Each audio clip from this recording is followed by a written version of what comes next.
स्वागत है आपका वीकली हमारी इस मास्टरमाइंड के सेशन में, जहां पर हम बात करने वाले हैं कि ऐसे सेंटीमेंट में, ऐसे उथल पुथल में, जहां पर 5 मिनट में निफ्टी हाई से लो तक 500 पॉइंट तक गिर जाती है, बैंक निफ्टी 5 मिनट में 500 पॉइंट तक गिर जाती है। ऐसे माहौल में क्या करना चाहिए, क्या नहीं करना चाहिए।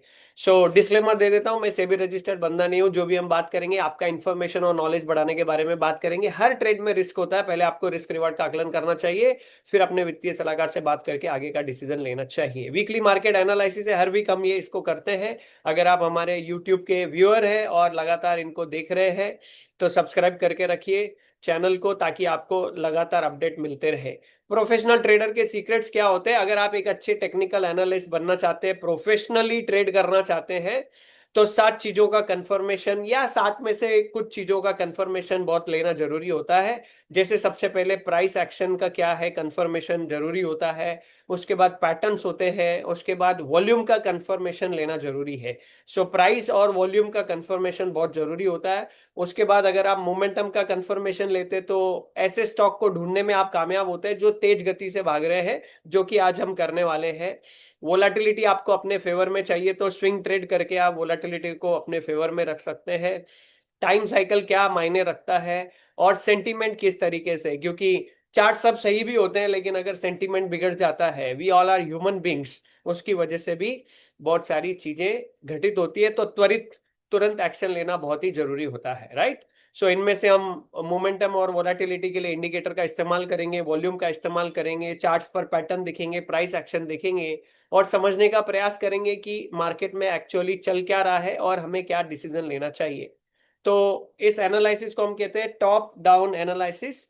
मतलब एक समंदर के अंदर बड़ी लहर है, वो बड़ी लहर किस तरफ है, फिर इंडियन मार्केट यानी उससे छोटी लहर किस तरफ है, फिर सेक्टर किस तरफ है, और फिर स्टॉक्स जो है वो 20% रोल ही अदा करते हैं। अगर वर्ल्ड मार्केट भी सपोर्ट कर रहा है, इंडियन मार्केट भी सपोर्ट कर रहा है, सेक्टर भी सपोर्ट कर रहे हैं, तब जाके आपके स्टॉक्स जो है उनके तेजी से भागने की संभावना होती है। ओके, हम देखेंगे कि क्या किस तरीके के संकेत है और फिर डिसीजन क्या होना चाहिए। सबसे पहले डॉ जोन्स का चार्ट है। नीचे आप आरएसआई का ब्लैक कलर का लाइन देख रहे हैं, वो हमारे लिए 60 के ऊपर होता है तो बुलिश जोन में होता है, 40-60 के बीच में साइडवेज जोन में होता है, बिलो 40 बेरिश जोन में होता है। तो monthly, weekly, daily 3 time frame है। 3 टाइम फ्रेम देखने वाले जो ट्रेडर्स होते हैं, या 2 टाइम फ्रेम देखने वाले जो ट्रेडर्स होते हैं, उनको ट्रेंड को पकड़ने में आसानी होती है, इसीलिए प्रोफेशनल ट्रेडर 2 या 3 टाइम फ्रेम का इस्तेमाल करते हैं। तो यहाँ पे हमें दिखाई दे रहा है डॉ जोन्स, जो कि अमेरिका की टॉप 30 कंपनीज है, उनके तीनों के आरएसआई मंथली, वीकली, डेली 60 के ऊपर है। मतलब अमेरिका में क्या दिखाई दे रहा है कि लोग निवेश कर रहे हैं, वहां की मार्केट बुलिश है। वेदर ट्रम्प क्या कह रहे हैं, ईरान और अमेरिका के युद्ध के बीच में क्या चल रहा है, लेकिन वहां पर कर क्या रहे हैं, that is what very very important है ना। बोलता क्या है आदमी और करता क्या है, तो ज्यादातर लोग बड़े आदमी को ये देखते हैं कि वो कर क्या रहा है। That is what very very important. Chart पे हमें दिखाई दे रहा है कि अमेरिका की मार्केट बुलिश है। नैस्डैक वहां की टॉप की 100 कंपनियां, जिसमें ज्यादातर टेक कंपनियां हैं, टेक जायंट है, वहां पर भी हमें बुलिशनेस दिखाई दे रही है। तीनों आरएसआई 60 के ऊपर है। S&P 500 यानी टॉप की 500 कंपनियां अमेरिका की तीनों आरएसआई 60 के ऊपर है।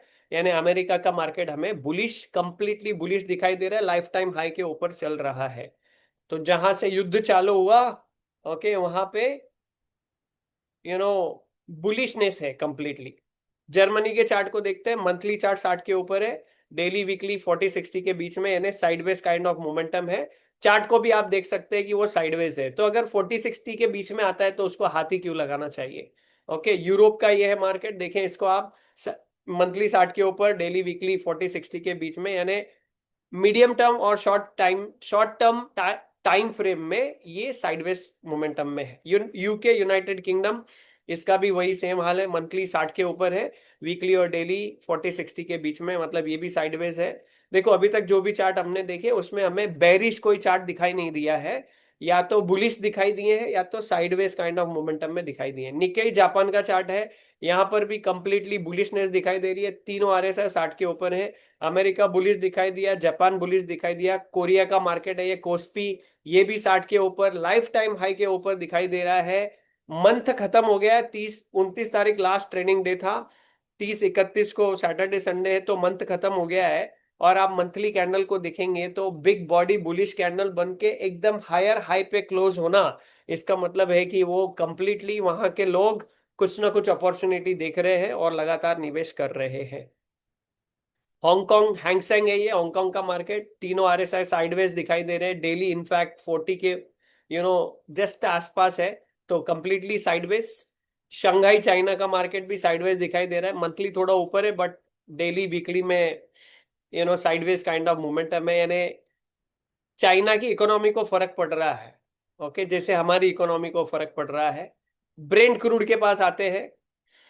नाउ बहुत अच्छा, यहाँ पे अभी थोड़ा सुकून भरा चार्ट दिखाई दे रहा है यहाँ पर, कि मंथली चार्ट जो है 60 के नीचे आ गया है, वीकली भी 60 के नीचे आ गया है, डेली 40 के नीचे चला गया है। जितने क्रूड ऑयल के प्राइस कम होंगे हमारे देश के लिए उतना ज्यादा अच्छा है, क्योंकि हमारा देश बड़ा देश है, ट्रांसपोर्टेशन ऑयल का कंजम्पशन बहुत ज्यादा होता है। अगर वो हमें महंगा मिलेगा तो ओवरऑल महंगाई जल्दी से बढ़ेगी, और इसके प्राइस नीचे गिरना मतलब हमारे लिए अच्छी बात है। ओके, सो बहुत हाई छू लिया था, अभी धीरे धीरे price is settling down, which is a good for our economy. Now USD INR, यहाँ पर भी यही यही हालत दिखाई दे रही है। डेली चार्ट को आप देखेंगे तो 98 के पास $1 का प्राइस पहुंच गया, तो अभी 95 पे आ गया है, तीन तीन कम हो गए हैं, 3 रुपए कम हो गए, मतलब हमारा रुपया थोड़ा सा मजबूत हुआ है, लेकिन ओवरऑल कमजोरी था। बट ये संकेत हमारे लिए और भी अच्छा है, क्योंकि इंपोर्ट करने के लिए अभी हमें कम पैसा देना पड़ेगा, 3 रुपए से बचत होगी हमारी, विच is a good thing all together. So Brent crude का प्राइस कम होना, यूएसडी आईएनआर का प्राइस कम होना, हमारे लिए रुपए का मजबूत होना हमारी इकोनॉमी के लिए अच्छा है। ओके, फिर भी इकोनॉमी के हिसाब से क्या हो रहा है वो देखने का प्रयास करेंगे। इंडियन मार्केट में सेंसेक्स का चार्ट है ये, मंथली इसका 40-60 के बीच में है, वीकली 40 के नीचे है, डेली 40 के नीचे जाने का प्रयास कर रहा है। डेली चार्ट पर जो कैंडल आपको फ्राइडे की कैंडल बनी हुई दिख रही है, 20 मूविंग एवरेज को वो रेसिस्ट कर रही है, और big body bullish, sorry, big body bearish candle बनी है ये, यानी कि अगर कैंडल का साइज बड़ा है, बिग बॉडी है, इसका मतलब वहां पर स्ट्रेंथ ज्यादा है, और वो बेरिश कैंडल है, ऊपर ओपन हुई है, क्लोज नीचे हुई है, इसका मतलब वहां पर बेयर्स का पावर जो है, स्ट्रेंथ जो है वो ज्यादा दिखाई दे रही है। सो वीकली चार्ट पे भी अगर आप देखेंगे तो 40 के नीचे आरएसआई का जाना is not good for our market.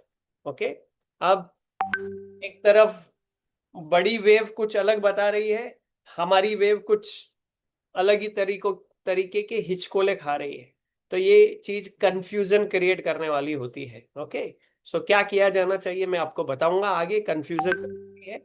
Now Nifty का चार्ट मंथली और वीकली दोनों 40-60 के बीच में, डेली भी 40-60 के बीच में, यानी ये भी क्या है, साइडवेज काइंड ऑफ मोमेंटम है। सेंसेक्स में थोड़ा बेरिशनेस दिखाई दिया, लेकिन निफ्टी में साइडवेज मोमेंटम है। लेकिन यहां पर भी डेली फ्राइडे को जो कैंडल बनी, स्पेशली 3 बजे के बाद जो हंगामा देखने के लिए मिला, बिग बॉडी बेरिश कैंडल यहां पर भी बनी है, और ऐसी कैंडल का बनना is not good sign, is not good sign. ऐसा कुछ है जो हमें पता नहीं है, मार्केट को पहले ही पता चल गया है, उसकी वजह से वहां पर ऐसा मोमेंटम हमें दिखाई दे रहा है। जनरली जब इस तरीके का सिचुएशन बनता है, 20 मूविंग एवरेज के नीचे क्लोजिंग आती है, वीकली पे भी आप देखेंगे 20 एमए को रेसिस्ट करके प्राइस नीचे आ गया, मतलब मार्केट हमारी बुलिश नहीं है, बेरिश भी नहीं है, बुलिश नहीं है, और 20 एमए को रेसिस्ट करना is not good thing. Okay, और जिस तरीके को फ्राइडे की क्लोजिंग हुई है एकदम से नीचे आकर के, इस तरह की क्लोजिंग लीड करती है कि मंडे को भी गैप डाउन खुलने के आसार जो है वो ज्यादा होते हैं। ओके, बैंक निफ्टी के पास आते हैं। बैंक निफ्टी 40-60 के बीच में मंथली, वीकली भी 40-60 के बीच में है, डेली भी 40-60 के बीच में है। अब आप बैंक निफ्टी की कैंडल को देखेंगे, वो भी 20 एमए के नीचे आके क्लोज हुई है, लेकिन उसके पहले वो 20 MA के ऊपर ही चल रही थी पूरा वीक, अच्छा ब्रेकआउट दिया था। और एक यहाँ पर इंपॉर्टेंट बात के ऊपर जरूर चर्चा करेंगे, क्योंकि बैंकिंग सेक्टर बहुत इंपॉर्टेंट सेक्टर होता है। सो आप ये इस लाइन को ऑलरेडी देख ही रहे हैं, और यहां से यहां तक गैप अप ओपन हुआ था, और फिर कुछ दिनों के बाद ये गैप यहां तक आके फिल हो गए। फिर आप जब इस कैंडल को देखेंगे, इसके ऊपर यहां से यहां तक भी गैप बना था, और ये गैप भी यहां पर अभी फिल होते हुए हमें नजर आ रहा है। इसीलिए वहां पर वो रुक गई है प्राइस, क्योंकि जब गैप अप होता है वो सपोर्ट का काम करता है, और गैप डाउन होता है वो रेसिस्टेंस का काम करता है। जैसे अगर आप यहां पर देखें, यहां से लेके यहां तक ये गैप डाउन हुआ था, तो ये रेसिस्टेंस का काम कर रहा है, और यहां से यहां तक ये गैप अप हुआ था तो ये सपोर्ट का काम कर रहा है। So these are very very important things जो हमें ध्यान में रखनी बहुत जरूरी है। दूसरा, आप देखेंगे बैंक निफ्टी का आरएसआई जो है 40 के नीचे चला गया था, फिर वो 40 के ऊपर आके अभी ये 40 के नीचे नहीं जा रहा है, वहां पे सपोर्ट ले रहा है। This is another good thing, जो ये हमें बता रही है कि अभी मैं बेरिश तो नहीं हूं, लेकिन वो ये भी बता रही है कि मैं बुलिश भी नहीं हूं। अब अगर मार्केट बुलिश भी नहीं है और बेरिश भी नहीं है, तो पैसा अगर आप लगाते हैं तो क्या होगा उस पैसे का? ना वो बढ़ेगा ना वो घटेगा। अब अगर बढ़ेगा भी नहीं घटेगा भी नहीं, तो फिर पैसे को निवेश करके टेंशन क्यों लेनी है? जब आपको ऐसा संकेत मिलेगा कि बढ़ना चाहिए, बढ़ रहा है, बढ़ने लगा है, तब क्यों ना इन्वेस्ट किया जाए, और फिर कम समय में जल्दी से ज्यादा प्रॉफिट कैच करके क्यों ना एग्जिट हुआ जाए, right? So golden nugget for you here is, अगर इस तरीके की मार्केट है तो इस समय पर किताब पढ़नी चाहिए, इस समय पर अच्छे वीडियोस देख लेने चाहिए, पर्सनल डेवलपमेंट पर काम कर लेना चाहिए, डिसिप्लिन पेशेंस के ऊपर ध्यान देना चाहिए, हेल्थ का ख्याल रखना चाहिए। Okay, so these are the things we can do. Okay, चलिए, इसके अलावा भी अगर आप ऐसा चाहते हैं कि नहीं नहीं, once a trader life time a trader, है ना, ट्रेडिंग एक नशा है, एक बार ट्रेडर बन गए तो लाइफ टाइम ट्रेडर ही रहते हैं, सो छोड़ भी नहीं सकते हैं।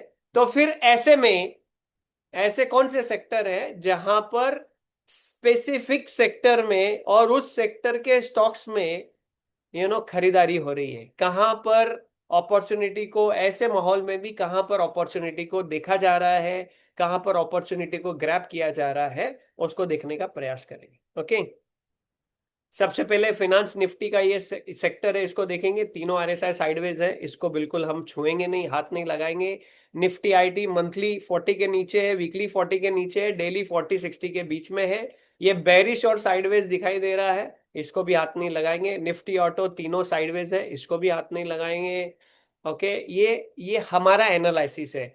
मे भी हो सकता है कि आपका कुछ अलग एनालिसिस आप करते हो, लेकिन हमारे एनालिसिस से हमको ये समझ में आया कि अगर वो 40-60 के बीच में है तो लंबे समय तक हमारा पैसा वहां पे फंसा रहता है, वो बढ़ता नहीं है, तो हमारा जो रिटर्न ऑन इन्वेस्टमेंट है उसके ऊपर फर्क पड़ जाता है। इसीलिए हम लोग इस अप्रोच को फॉलो करते हैं कि अगर वो 40-60 के बीच में तो हम उसको ट्रेड नहीं करेंगे। 60, look at this Nifty metal, जब ये 60 के ऊपर आया, इसने कहा कि मैं भागने के लिए रेडी हूं, और आप इस गाड़ी में तब बैठ गए, तो आपने बहुत अच्छा पैसा कमाया होगा। लेट्स से हमने मेटल के कुछ स्टॉक्स में बहुत अच्छे पैसे बनाए, जब हमने देखा कि इसका जो वीकली चार्ट है वो 60 के ऊपर यहाँ पर आया, जब यहाँ पर आया, so we made good amount of money. So ऐसी मार्केट में भी अगर आप कुछ ऐसे स्पेसिफिक स्टॉक्स ढूंढ के निकालते हैं, ऐसे स्पेसिफिक सेक्टर ढूंढ के निकालते हैं जहां पर अपॉर्चुनिटी है, which is a good thing. So Nifty metal के चार्ट को देखेंगे, here seems all charts are bullish, monthly weekly daily तीनों आरएसआई 60 के ऊपर है। नाउ यहां पर क्वेश्चन क्या है? मार्केट एक जैसी ऊपर नहीं जाती है, मार्केट ऊपर जाती है नीचे आती है, मार्केट ऊपर जाती है नीचे आती है, यहां से यहां तक भी मार्केट ऊपर गई है। ओके, तो नीचे आना मतलब रिट्रेसमेंट होता है, और रिट्रेसमेंट का संकेत हमें दिखाई देता है डेली चार्ट पर। सो कई सारे ट्रेडर्स के साथ ऐसा होता है कि रैली चल रही होती है, वो डिसीजन नहीं लेते, और जब वो डिसीजन लेते हैं तब वहां से स्टॉक का प्राइस नीचे गिर जाता है। क्यों? क्योंकि वो चौकन्ने नहीं होते हैं। अब इस वाले सेक्टर पर अगर अगर आप ध्यान से देखेंगे तो यहाँ पर जो एक कैंडल आई है, टॉप पर आई है, वो बिग बॉडी बेरिश कैंडल है और उसने पिछली वाली ग्रीन कैंडल को एंगल्फ कर लिया है, which is called a bearish engulfing pattern. यानी इसका मतलब हमें ये दिखाई दे रहा है कि हो सकता है कि यहाँ पर थोड़ा सा प्रॉफिट बुकिंग आए, जैसे यहाँ पर ये प्रॉफिट बुकिंग आया, यहाँ पर प्रॉफिट बुकिंग आया, तो मे भी यहाँ पर भी आ सकता है। तो चौकन्ना रहना चाहिए, प्रॉफिट बुक करने का मौका मिलता है तो उसको जरूर बुक करना चाहिए, जिस भी स्ट्रैटेजी को आप इस्तेमाल करते हैं। और फिर वापस अगर ब्रेकआउट यहाँ पे मिलता है, हमें वापस ब्रेकआउट होता है, तो वापस रैली चलने लग जाती है और फिर हम वापस से वहां पर एंटर कर सकते हैं। लेट्स से यहाँ से प्राइस यहाँ तक ऊपर आई, फिर कुछ दिनों तक ये साइडवेज हो गई, फिर बाद में ब्रेकआउट दिया, तो फिर ये मौका होता है ब्रेकआउट के ऊपर एंटर करके आगे बढ़ने का, right. So now let's move to the next chart, Nifty energy chart. तीनों आरएसआई के भी 60 के ऊपर है। यहां पर भी आप देख रहे हैं डेली एक बड़ी बिग बॉडी कैंडल बनी है और ये रेसिस्टेंस के लेवल पे ही बनी है। पहले ब्रेकआउट दिया इसने एक दिन पहले, फिर ये ब्रेकआउट फेल होता हुआ यहाँ पर दिखाई दे रहा है। तो यहाँ पे कंफर्मेशन कब मिलेगा, वापस प्राइस यहाँ से जब ऊपर जाने लगेगी। लेकिन ये दो सेक्टर में बहुत अच्छे चांसेस मिल सकते हैं उसके स्टॉक्स को कंपैरेटिवली बाकी के सेक्टर से स्टॉक से ढूंढना देखना is a good thing till now. Okay, next Nifty oil and gas, तीनों साइडवेज, हाथ नहीं लगाएंगे उसको। निफ्टी फार्मा, नाउ मंथली और वीकली इसका 60 के ऊपर है और देखो डेली पे यहाँ पे एक बिग बॉडी बेरिश कैंडल आई, उसके बाद साइडवेज होके फिर से ऐसी कैंडल आई। अब ये 20 MA पे रुकी है, थोड़ा प्रॉफिट बुकिंग वहां पर होता हुआ दिखाई दे रहा है। अब यहाँ पर भी क्या नजरिया होना चाहिए एज अ प्रोफेशनल ट्रेडर कि यहाँ पर भी जब ब्रेकआउट होगा उसके बाद हम नया लॉन्ग साइड जाने का सोचेंगे। तब तक हम हमारा ध्यान दूसरे प्रोडक्टिव कामों के ऊपर फोकस रखेंगे। ओके, आपने एंट्री किया, प्राइस को नीचे लॉसेस में देखने से, फ्रस्ट्रेशन लेने से अच्छा है अच्छी किताब को पढ़ा जाए, उससे अच्छा है कि कुछ मेडिटेशन कर लिया जाए, उससे अच्छा है कि ध्यान कहीं और पे लगाया जाए, कुछ पेंडिंग काम है उनको निपटा लिया जाए। रियल्टी तीनों साइडवेज है। I am not interested, I am not interested in infra also. Okay, हमारी कोई उससे दुश्मनी नहीं है। जो भागने वाला घोड़ा हमें दिखाई देगा हम उसके ऊपर ही पैसा लगाएंगे ना, जो साइडवेज है। अभी ये पीएससी के अंदर अगर आपने पिछले मई को यहाँ पर पिछले मई में पैसा डाला होता और यहाँ तक डाला होता तो ना ही कुछ आपका पैसा ज्यादा बढ़ा है ना ही घटा है, लेकिन एक साल का समय तो गया ना आपका। यही एक साल पहले मेटल में डाला होता तो पैसा बढ़ गया होता। That is what I want to say, right. Public sector not interested, PSU bank not interested, तीनों आरएसआई साइडवेज है। ओके, निफ्टी प्राइवेट बैंक तीनों आरएसआई साइडवेज है, not interested. Nifty defence, now monthly weekly इसका 60 के ऊपर है। See this now defence sector. Okay, ये इसने बहुत अच्छा ब्रेकआउट दिया था, अभी ब्रेकआउट के ऊपर थोड़ा सा वक्त बिता रहा है, सस्टेन कर रहा है 20 MA के आसपास। ये बिग बॉडी बेरिश कैंडल तो बनी है लेकिन ये 20 MA पे थोड़ा सा रुक रही है। तो इस सेक्टर के ऊपर नजर रखी जा सकती है। आगे फिर से ये लाइफ टाइम हाई के ऊपर जाने के लिए अगर रेडी है तो this will be a next sector, okay, जिसमें हमें अच्छी अपॉर्चुनिटी मिल सकती है। अभी डिफेंस में क्या हो रहा है, सरकार क्या कर रही है, उससे हमको कोई लेना देना नहीं है, लेकिन चार्ट हमें ये बता रहा है कि यहाँ पर मोमेंटम बन रही है और जब वो मोमेंटम होने लगेगी we will enter into that particular sector. तो अगला सेक्टर डिफेंस को ध्यान में आपको रखना चाहिए। निफ्टी मीडिया तीनों साइडवेज है। ओके, कमोडिटीज, ना अगर आप कमोडिटीज के स्टॉक्स को निकालेंगे तो आपको ये पता चलेगा कि उसमें जो स्टॉक्स हैं जो दौड़ रहे हैं वो हमने जो पिछले 3 सेक्टर देखे हैं उसमें से है। ओके, मेटल में से है, कमोडिट सॉरी मेटल में से, एनर्जी में से है, तो वो अच्छे जा रहे हैं। तो ये चार्ट भी हमें अच्छा दिखाई दे रहा है कमोडिटीज का, राइट। कंज्यूमर ड्यूरेबल तीनों RSI sideways, not interested. Nifty consumption तीनों RSI sideways, not interested. Nifty capital market, now here something very good over here. Nifty capital market monthly weekly दोनों आरएसआई 60 के ऊपर है। डेली यहाँ पर profit booking पिछले 2 दिनों में तेज गति से देखने के लिए मिली, 20 MA के आसपास अभी वो रुक करके सपोर्ट लेते हुए नजर आ रहा है ना। ये मेक और ब्रेक लेवल क्यों होती है, क्योंकि यहां से अगर प्राइस नीचे गई तो हम तो एंट्री करने के लिए वेट ही करने वाले थे। यहां से प्राइस ऊपर जाने लगी तो फिर हमको वापस इस कैपिटल मार्केट के स्टॉक्स में एंट्री करने के लिए मिलेगा। मतलब निफ्टी डिफेंस और कैपिटल मार्केट दो ऐसे सेक्टर है जो हमारे रडार पर है। ओके, फार्मा भी रडार पर है, लेकिन अभी उसमें ब्रेकआउट होना बाकी है, जो ब्रेकआउट हमें चाहिए। और दो सेक्टर ऑलरेडी रनिंग कर रहे हैं, number 1 is metal, number 2 is energy, right. इस वीडियो को देखने के लिए आपको बहुत बहुत धन्यवाद। अगर आपको ऐसा लगता है कि ये वीडियो किसी एक जरूरतमंद ट्रेडर के लिए उन्हें जरूर भेजा जाना चाहिए तो उनको भेज दीजिए, और मिलते हैं अगले सप्ताह अगले इसी तरीके के वीडियो में। Thank you so much.